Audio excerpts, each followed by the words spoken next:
Mengapa Shrek sebenarnya bukan sekadar kartun kanak-kanak? Pada pandangan pertama, Shrek mungkin kelihatan seperti filem animasi biasa tentang seorang ogre, seorang puteri dan seekor keldai.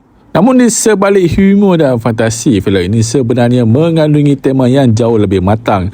Pertama, tentang penerimaan diri. Shrek digambarkan sebagai individu yang memilih untuk mengasingkan diri kerana sering dihukum berdasarkan penampilannya.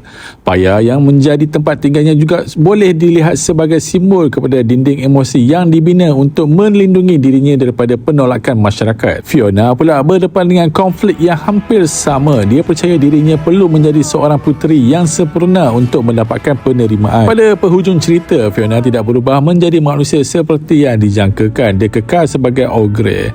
Ini merupakan mesej penting dalam filem tersebut. Nilai seseorang tidak seharusnya ditentukan berdasarkan rupa fizikal atau standard kecantikan masyarakat. Kedua, Shrek merupakan satira terhadap dunia dongeng. Filem ini sengaja mempermainkan formula klasik yang sering menggambarkan puteri sebagai pelemah, putera sebagai penyelamat dan watak buruk rupa sebagai penjahat. Lord Farquaad pula menjadi gambaran tentang obsesi terhadap kuasa, status dan kesempurnaan. Ketiga, filem ini mempunyai lapisan humor yang berbeza mengikut usia penonton.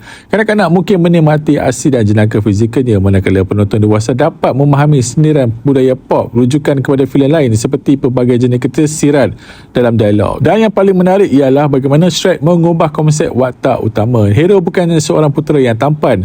Puteri bukan sekadar seseorang yang perlu diselamatkan, dan watak sepengen seperti Donkey pula bukan sekadar pembantu yang patuh. Semuanya sengaja direka untuk mencabar formula dongeng tradisional. Sebab itu Shrek mempunyai daya tarikan berbeza mengikut usia. Dan mungkin itulah sebabnya Shrek masih relevan sehingga hari ini.